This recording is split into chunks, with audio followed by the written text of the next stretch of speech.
ప్రతి ఒక్కరికి కూడా ఏదో ఒక సినిమా బ్రేక్ ఇస్తుంది. మీకైతే రాజన్న సినిమా మీ కెరీర్ స్టార్టింగ్ లోనే అంత పెద్ద బ్రేక్ ఇచ్చేసింది. ఇప్పటికి కూడా అదే రోల్ తో మీరు గుర్తించుకుంటున్నారు కదా. సో ఆ సినిమాకి నంది అవార్డు రావడం, ఆ సినిమా మెమోరీస్ ఎలా ఉన్నాయి? యాక్చువల్లీ కెరియర్ స్టార్టింగ్ లోనే బ్రేక్ రాలేదు. ఆల్మోస్ట్ 24 ఫిల్మ్స్ తర్వాత వచ్చింది. And lot of people don't know this. అంటే వాళ్ళకి అంటే అందరూ నాకు ఫస్ట్ ఫిల్మే రాజన్న అనుకుంటారు.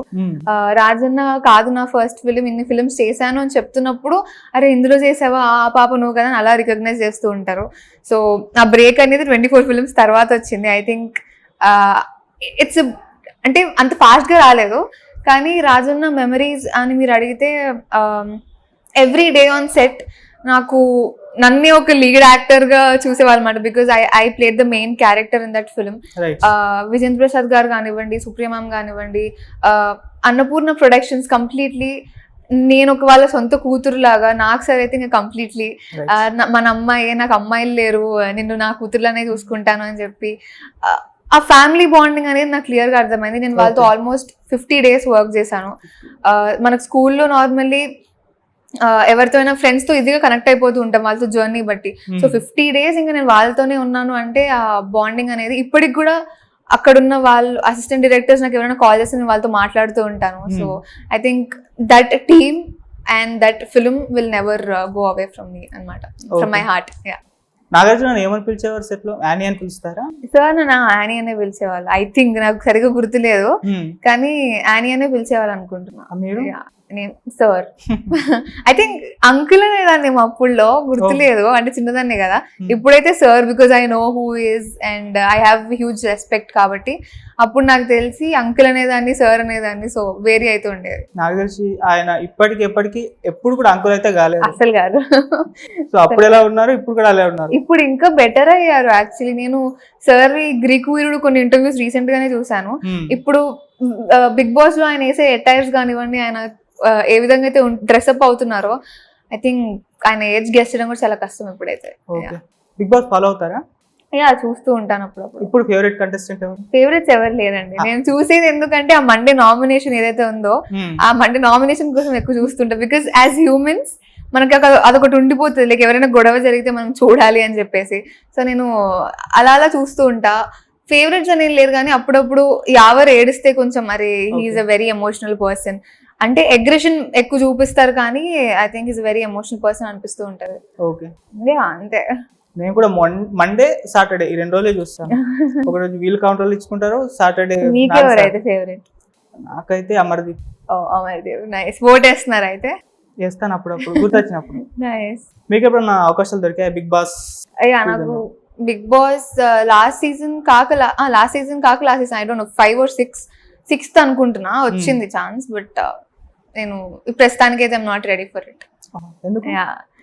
అంటే నా గోల్ కంప్లీట్లీ డిఫరెంట్. నేను ఇంకా కంప్లీట్లీ ఫిల్మ్స్ వైపు కాన్సన్ట్రేట్ చేద్దాం అనుకుంటున్నాను. అండ్ ఇప్పటికి ఇంకా నరేషన్స్ అవన్నీ వస్తున్నాయి. స్టార్ట్ చేసే టైంలో మళ్ళీ బిగ్ బాస్ అంటే ఆల్మోస్ట్ 3 months దానికి వదిలేయాలి. So I think it's not correct time for me and I'm not ready for it, కాబట్టి వెళ్ళట్లేదు. ఓకే. ఫ్యూచర్ లో చెప్పలేం, తెలీదు. ఓకే. అంటే 50% వెళ్ళను, ఆల్మోస్ట్ 70% మోస్ట్లీ వెళ్ళను. నాకు బిగ్ బాస్ లో గెస్ట్ లా వెళ్ళాలని ఉంది. యాజ్ అ కంటెస్టెంట్ కన్నా నాకు సార్ పక్కన నుంచొని గెస్ట్ గా కంటెస్టెంట్స్ ని ఏదో ఒకలాగా ఎంటర్టైన్ చేయడం, అలా వెళ్ళాలని ఉంది. ఓకే. మేబీ మూవీ టైం లో వెళ్ళొచ్చు. చాలా మంది మూవీ ప్రమోషన్స్ కి వెళ్తున్నారు కదా. ఎగ్జాక్ట్లీ, చెప్పలేము. సో అలాంటి ఏదైనా మంచి ఇంకా పెద్ద మూవీ పడితే మేబీ వాళ్ళు పిలుస్తారు, మేమే ప్రమోషన్స్ కి వెళ్ళొచ్చేమో. ఓకే. ఇక మూవీ విషయానికి వస్తే చాలా షూటింగే చాలా గ్యాప్ తీసుకున్నారు, మళ్ళీ రిలీజ్ కూడా ఎంత గ్యాప్ తీసుకున్నారు, ఎందుకు? అది యాక్చువల్లీ ప్రొడ్యూసర్స్, డైరెక్టర్స్ వాళ్ళని అడగాల్సిన క్వశ్చన్. ఎందుకంటే మేము ఫిల్మ్ చేస్తాము, డబ్బింగ్ అంతా అయిపోయే వరకే ఉంచుకుంటాం, అంటే ఇట్ ఈస్ అవర్ డ్యూటీ. దాని తర్వాత అడుగుతూ ఉంటాం. But then post production works, కొత్త ఫిలిం అంటే కొత్త బ్యానర్ అయినప్పుడు చాలా ఉంటాయి వాళ్ళకి. అండ్ థియేటర్స్ కూడా కొన్ని దొరుకుతాయి, కొన్ని దొరకవు. అన్ని సైడ్స్, అన్ని విధాలుగా మనకి అందరూ సహకరిస్తేనే చిన్న ఫిల్మ్స్ అయినా ఎలాంటి ఫిల్మ్స్ అయినా ముందుకెళ్తాయి. So I think post production లో కొంచెం అటు ఇటు అయ్యింది. డబ్బింగ్ డిలే అవ్వడము, తర్వాత మ్యూజిక్ కొంచెం డిలే అవ్వడము, ఆర్ఆర్ ఇవన్నీ కొంచెం డిలే అయింది. ఇప్పుడు ఇంకా థియేటర్స్ కోసం they are in hunt.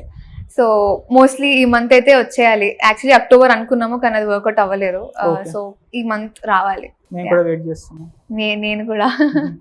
So ఇప్పుడైతే చైల్డ్ ఆర్టిస్ట్ నుంచి హీరోయిన్ గా అయిపోయారు కదా, ఇప్పుడు వచ్చే ప్రాజెక్ట్స్ ఏమన్నా ఉంటే స్టోరీ విని క్యారెక్టర్ చేయాలని సెలెక్ట్ చేసుకుంటారా, లేకుంటే ఏదొచ్చినా చేస్తారా? లేదు, ఏదొచ్చినా చేసేటట్టు అయితే ఐ థింక్ ఇప్పటికీ ఆల్మోస్ట్ 15-20 ఫిల్మ్స్ ఉండేవి లిస్ట్ లో.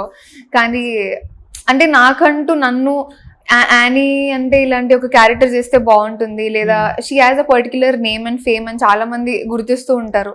సో ఎక్కడ కూడా ఇలాంటి క్యారెక్టర్స్ అంటే చిన్న చిన్న క్యారెక్టర్స్ వస్తూ ఉంటాయి అప్పుడప్పుడు.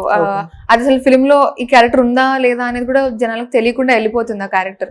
అలాంటివి నేను అసలు చేసిన ఐ థింక్ నన్ను అభిమానించే వాళ్ళకి వాళ్ళే అప్సెట్ అయిపోతారు ఆ డెసిషన్ వల్ల. సో నేను చూస్ చేసుకోవడం అన్ని కూడా ఫస్ట్లీ క్యారెక్టర్ ఇంపార్టెన్స్ ఎంత ఉంది అనేది చూసుకుంటాను. క్యారెక్టర్ తక్కువ అనిపించినా కొన్నిసార్లు స్టోరీ యూనిక్ గా అనిపించి స్టోరీ బాగుంది అంటే అలా కూడా చేసేస్తున్నాను. అంటే ఏ జోనర్ ఫిలిమ్స్ చేయడానికి ఇష్టపడతారు ఎక్కువ? ముందు వరకు I think I was the big huge thriller fan. అంటే ఇప్పటికీ థ్రిల్లర్స్ అంటే చాలా ఇష్టం. కానీ ఐ థింక్ ఈ ఏజ్ లో యునో ఆ లవ్ స్టోరీస్ చేస్తే కూడా చాలా బాగుంటుంది. కాలేజ్ లవ్ స్టోరీస్ కానివ్వండి, సో అలాంటి clean and clear love stories ఏదైనా ఉంటే, హార్ట్ టచింగ్ లవ్ స్టోరీస్ ఉంటే బాగుండు అని వెయిట్ చేస్తున్నాను. ఇప్పుడు దాకా ఎవరు లవ్ స్టోరీతో రాలేదు యాక్చువల్లీ. నన్ను ఇంకా ఓన్లీ ఆ విలేజ్ అమ్మాయిలానే చూస్తున్నారు, కానీ అవుట్ ఆఫ్ దట్ యునో ఇంకా వేరే యాంగిల్స్ కూడా ఉన్నాయి నాలో అని చూపించుకోవడానికి ఇలా లవ్ స్టోరీస్ ఏదైనా వస్తే బాగుండు. అంటే రీసెంట్ టైమ్స్ లో బేబీ వచ్చింది, సో అటువంటి రోల్ వస్తే చేస్తారా? Baby character is very nice, కానీ బేబీలో కొన్ని ఇంటిమసీ సీన్స్ ఉన్నాయి ఆన్ స్క్రీన్ కనిపించేవి. సో నేనైతే చేయను, ఇంటిమసీ ఉన్నవి నేను చేయను. అంటే మనం సజెషన్స్ లో కానివ్వండి అలా ఏదైనా ఫేక్ గా మనం చేయొచ్చు, ఆన్ స్క్రీన్ కంపల్సరీ ఉండాలి అంటే అది చేయలేను. Pure love story without romance. అంటే రొమాన్స్ ఇస్ ఇంపార్టెంట్, నేను ఇంపార్టెంట్ కాదు అన్న, కానీ ఆ రొమాన్స్ మీరు ఎలా చూపిస్తున్నారు అనేది ఇట్ మ్యాటర్స్. అంటే మన పాత ఫిల్మ్స్ అన్ని చూసుకుంటే there is so much romance, కానీ ఎక్కడ కూడా అంటే లిప్ లాక్ ఇస్ మ్యాండేటరీ అదేం నాకు ఎక్కడ కనిపించలేదు. అవి లేకపోయినా ఐ ఫెల్ట్ లవ్. సో అలాంటి కథలు రాస్తారని అనుకుంటున్నా. అండ్ ఇప్పుడు ఫర్ ఎగ్జాంపుల్ కలర్ ఫోటో తీసుకోండి, I think there is not even a single lip lock in that film, కానీ ఆ ఫిల్మ్ నాకు ఎప్పటికీ గుర్తుండిపోతుంది. It is very heart touching for me. So అలాంటి ఫిల్మ్స్ ఏదైనా ఫిదా, అబ్సల్యూట్లీ చాలా ఉన్నాయి. ఓకే, సో ఇప్పుడైతే తికమక తాండాలో ఒక డైలాగ్ ఉంటుంది, నా కళ్ళు బాగున్నాయా అని చెప్పేసి ఒక డైలాగ్ ఉంటుంది. ఏంటి డైరెక్టర్ గా మీ కళ్ళు నిజంగా బాగుంటాయి కాబట్టి డైలాగ్ పెట్టారా, లేకుంటే ఆ రోల్ అవసరమైంది కాబట్టి పెట్టారా? యాక్చువల్లీ నార్మల్ గా సార్ చెప్పడం అయితే నాకు ఇది క్యారెక్టర్ రాసినప్పుడు నేనే మైండ్ లోకి వచ్చాను, because you even have a beautiful eyes అని చెప్పి చెప్పడం అయితే జరిగింది. అండ్ తర్వాత సాంగ్ విన్నప్పుడు కూడా we could connect to you, ఎందుకంటే ఆ సాంగ్ లో కంప్లీట్లీ ఒక అమ్మాయిని వర్ణించి అమ్మ కళ్ళని వర్ణించే ఉంటది పాటలు. సో నిన్నైతే మేము ఆల్రెడీ ఊహించుకున్నాము, it is up to you now, నువ్వు అది ఫిల్మ్ చేస్తావా లేదా అనేది అని ముందే చెప్పారు. సో మేబీ ఐ థింక్ కళ్ళని కూడా చూసి నన్ను అప్రోచ్ అయి ఉంటారేమో అనుకుంటున్నా. ఒక 15 మూవీస్ వరకు అవకాశాలు దొరికాయి, చేయాలనుకుంటే చేస్తానన్నారు కదా, అంటే ఏ టైప్ మూవీస్ వచ్చాయి? అంటే మళ్ళీ పల్లెటూరు గెటప్ ఏనా? అంటే కొన్ని పల్లెటూరు వచ్చింది, కొన్ని సిటీ వచ్చినా గానీ కొన్ని ఫిలిమ్స్ ఉంటాయి ఏంటి అంటే వచ్చినట్టు కూడా తెలియకుండా వెళ్ళిపోతూ ఉంటాయి. I feel so bad about such kind of films. అంటే ఫర్ సమ్ రీజన్ వాళ్ళు ఆడియన్స్ దాకా వెళ్ళలేకపోతూ ఉంటారు. అండ్ అలాంటి స్టోరీస్ నాకు కొన్ని వచ్చాయి. అంటే మనకు కొన్ని స్టోరీస్ విన్న వెంటనే okay this is not going to the audience, ఇది ఆడియన్స్ దాకా వెళ్ళదు అని అనిపించేస్తాయి అనమాట. అండ్ ఆ రీజన్ వల్ల కొన్ని రిజెక్ట్ చేయాల్సి వచ్చింది. అండ్ కొన్ని అయితే డైరెక్టర్స్ అప్రోచ్ నాకు నచ్చక రిజెక్ట్ చేయాల్సి వచ్చింది. ఎన్ నంబర్ ఆఫ్ రీజన్స్. కానీ కంటెంట్ బాగుంటే చిన్న సినిమా అయినా సరే మన ఆడియన్స్ యాక్సెప్ట్ చేస్తారు. అంటే కంటెంట్ ఇస్ మేజర్లీ ఇంపార్టెంట్. ఇప్పుడు ఎంత పెద్ద ఫిల్మ్ అయినా కంటెంట్ లేకపోతే ఈ మధ్య అసలు దే ఆర్ నాట్ ఈవెన్, అంటే ఎంత పెద్ద హీరో అయినా ఇట్లా చిన్న చూపు చూసి వదిలేస్తున్నారు అసలు. సో ఐ థింక్ ఈ టైమ్స్ లో ఈ జనరేషన్ లో కంటెంట్ ని బాగా ఎంకరేజ్ చేస్తున్నారు. అండ్ మన Telugu audiences they have grown so much as the film audience. ఎంత కొత్త యాక్టర్స్ అయినా పర్లేదు, మాకు మంచి స్టోరీ మీరు ఇవ్వండి, మిమ్మల్ని లేపే బాధ్యత హైప్ ఇచ్చే బాధ్యత మారి అని చెప్పి వాళ్ళు తీసుకున్నట్టున్నారు. రీసెంట్ టైమ్ లో మీరు చూసిన మంచి కంటెంట్ ఉన్న మూవీ, మీకు నచ్చిన మూవీ? కంటెంట్ ఉన్న film mad was really mad. I think mad film నేను చేస్తుంటే బాగుండేది అండ్ నాకు ఆపర్చునిటీ వచ్చుంటే బాగుండేది అన్న ఫీలింగ్ అయితే నాకు డెఫినెట్లీ వచ్చింది. ఎందుకంటే ఇందాక నేను చెప్పినట్టు లవ్ స్టోరీ ఉంది అండ్ ఆల్సో కాలేజ్ ఫన్ అనేది బాగా చూపించారు. And the music everything was amazing. Mad film.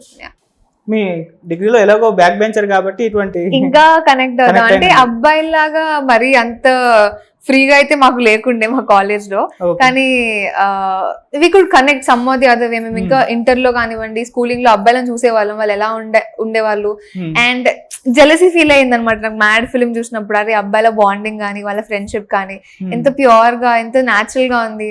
అంటే ఒక ఫైట్ ని వాళ్ళు సస్టైన్ చేయరు, ఒక 1 వీక్ దాకా 1 మంత్ దాకా ప్రొలాంగ్ చేస్తూ ఉండరు. అమ్మాయిల్లో కొంచెం మంది నడుస్తూ ఉంటది అనమాట, ఇట్లా అలిగినా ఫైట్ చేసినా కొంచెం హోల్డ్ ఆన్ అయ్యి తర్వాత మాట్లాడుతూ ఉంటారు. సో అబ్బాయిల విషయంలో అదేం లేదు అన్నప్పుడు ఐ థింక్ మ్యాడ్ చాలా బాగా అనిపించింది. ఓకే.